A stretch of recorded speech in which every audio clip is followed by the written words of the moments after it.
এটা একটা portable cloth dryer. এটা দিয়ে খুব সহজেই কাপড় শুকানো যায়। এই পাশে আছে ডিসপ্লে প্যানেল আর এই পাশে আছে কাপড় সেটা। এটা খুব সহজেই ব্যবহার করা যায়, যে কোনো জায়গায় ক্যারি করা যায়। এখানে তার আছে পাওয়ারের জন্য।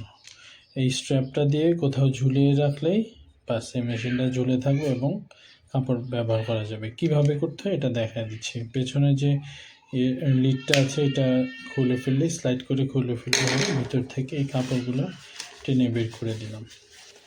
কাপড়গুলো যখন টেনে বের করা শেষ হয়ে যাবে, মেশিনটা স্ট্র্যাপ বাচ্চাদের, এটা এখন আমরা মেশিনের ভিতরে দিয়ে ফেলবো।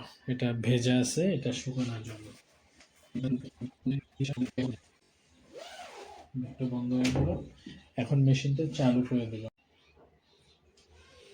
এখন মেশিনটা চালু করতেছি, আমরা পাওয়ার বাটন অন করতেছি।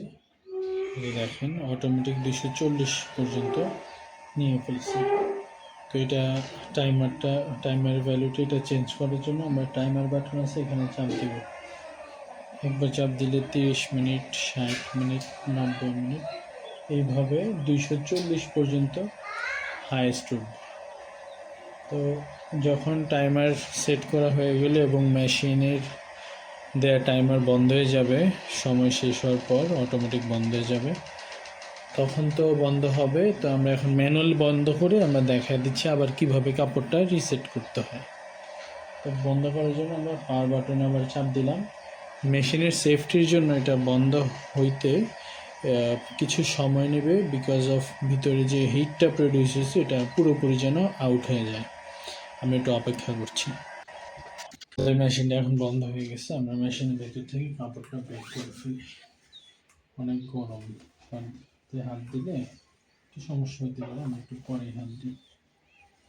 যে ফ্রেশ একদম তরতাজা কাপড় বের হয়ে গেল।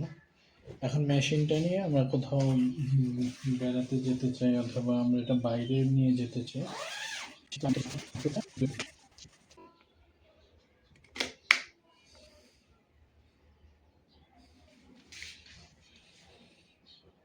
শেষ।